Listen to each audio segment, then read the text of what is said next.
na maghahari na tuwiran ang pagiging Panginoon. Mga mahal, ilan ang nagpupumiglas ang damdamin, ilan ang nagsusumakit na gumanap at tumupad, na hindi maramdaman ang tuwirang katotohanan, at sa kapwa'y lumilibak, sa kapwa'y humahamak, sa kapwa'y nagnanasang mawalay sa landas nila at tuparin ang sa kanila. Nakikita ng Ama ang katotohanan, batid ng Ama ang marapat, at tuwirang siyang gaganap at hahatol sa lahat, kaya't mapalad ang nagiging tapat.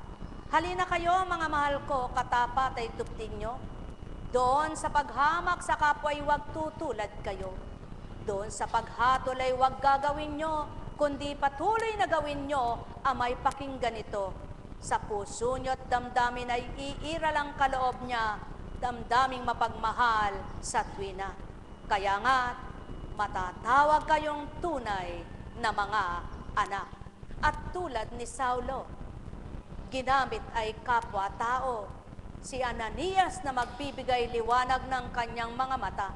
Subalit tunay nga bang siya ang naggamot at gumamot? Hindi pa rin, mga tao, sapagkat maliwanag na tinahak ni Ananias na nagkakamali pang nagsasambit. Subalit ako'y magkakamali baga, aking itutuwid ang mali, aking itatama ang nagkamali. Subalit kailan pa man kung hindi tatanggap, hindi may tutuwid ang dapat na matuwid. At yan ang pawang katotohanan. Kaya lamang naganap ang magliwanag ang kanyang diwa at pananaw, sapagkat tinanggap niya ang kanyang Panginoon, at nang makilala niyang tuwiran, tumalim at sumunod sa kanyang kalooban. Gayon din itong si Ananias. Kaya lamang ito'y sumunod, narinig ang tinig ng kanyang Panginoon, at sa damdamin niya'y numukal ang pandama, kaya't tuwirang nagawa niya, ang pagnanasang ito'y tuparin. Yaon ay ang atas ng tinawag niyang Panginoon. Maliwanag ang katotohanan, mga mahal ko. Kung nararamdaman sa puso ng tao ang pagtupad at pagtalima sa kalooban ng Ama at tinatawag niyang Panginoong Jesucristo, maliwanag niyang magagawang mahirap, sapagkat hindi silang gaganap, kundi ang nag-atas at tumawag upang tuparin ang dapat. Ang may pandinig ay nakarinig.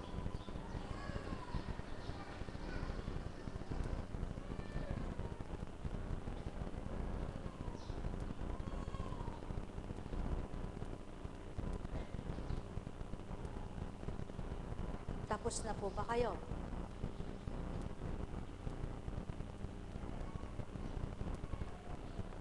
Ang lakas ng tinig nyo, kahit pabulong ito. Yan ang patotoo. Binulong mo sa hangin, narinig ng liwanag. Binulong mo sa kapwa mo, maririnig ng bumuhay sa iyo. Kaya't walang binging Ama, maliwanag ang pandinig, malakas ang paninig.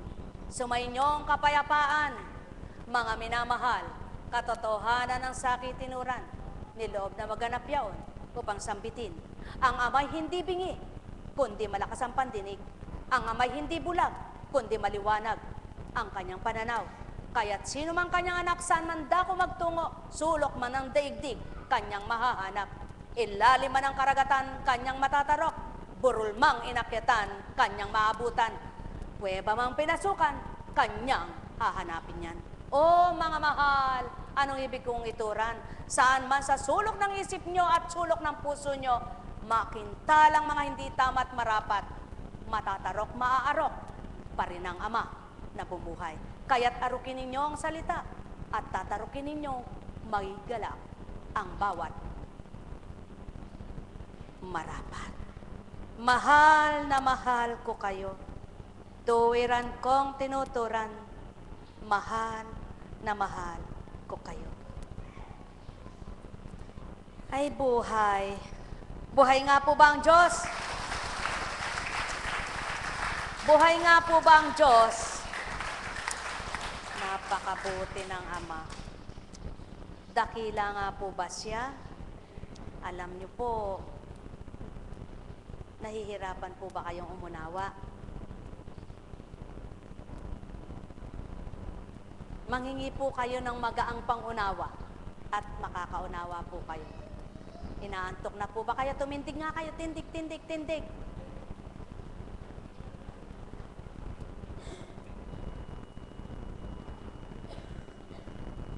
Kung matitigib ka ng pananampalataya, baka pag-uwi mo'y may maiba. Kumusta ka?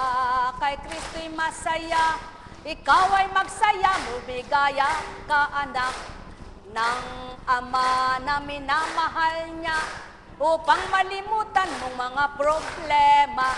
Halikan na, makinig ka, sumaya't lumigaya na ang pusong taglay mo, upang ikaw ay huwag magdusa. Alalahanin mo'y mga salita niya. Halika na, anak niya, makinig kang totoo, mararamdaman mo ko. Ako ang totoo, ako ang buhay sa'yo, ako ang kailanman hindi mapaparam. Sa sandaigdigan bilang espiritu, nasisilayan ko kahit ano sa iyo. Kaya tigibin mo ng pananalig ang puso mong bato na nooy di mo tanggap. Ang ama mo na di mo batid, ngayoy ganap mong makilala na siya. Nang may magawa, may ibigay, may dulot sa'yo na hiwaga.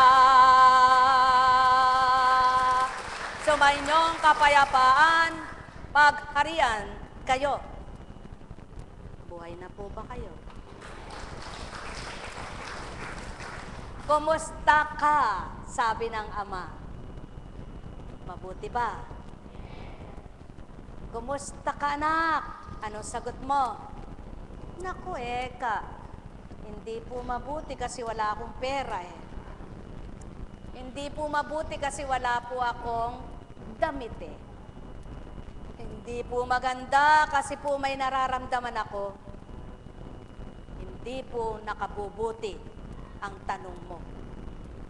Sapagkat galit ako. Tao yan. Pagkatao yan. Subalit kapag ang amang nagtanong sa'yo, anong dapat mong sagot? Kumusta ka, anak? Hindi pa rin. Ama, ikaw ang nakababatid kung ano ako ngayon. Kaya't kilalanin mong lubos ako. At ako ay tulungan mo, batid mo kung anong dinadala ko. At ikaw lamang ang pag-asa ko. Tulungan mo akong maging matapat sa'yo. Magpakatotoo!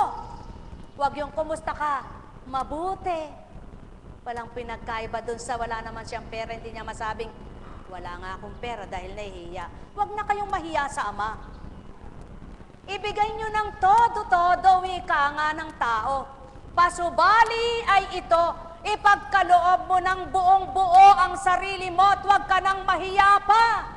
At ikahiya sa kapwa mo ang gagawing pagsuko sa kanya. At huwag ka ring matakot kung nasa mabuting gawa ka. Ang ama mo ang siyang tapang mo taas, sa kanya mo'y lagak ang lahat. Ikaw ay kanya. Papatnubayan, gagabayan, iaahon, isasadyad, hanggang makapulagpos kang gana. Baba na po kayo. Sinabi bang umupo? Yan ang tao. Iba ang salitang baba kaysa umupo. Kaya, nang dahil hindi alam yung baba, hindi magpakababa. Ibaba mo na ang puso mo sa Ama, isuko mo na sa Kanya, ibaba mo na ang sarili mo, ibigay mo ng lahat sa Kanya, at ngayon ay umupo ka na. Wala pa rin umuupo. Maliwanag ang katotohanan. Pinauupo ka na, ayaw mo pa.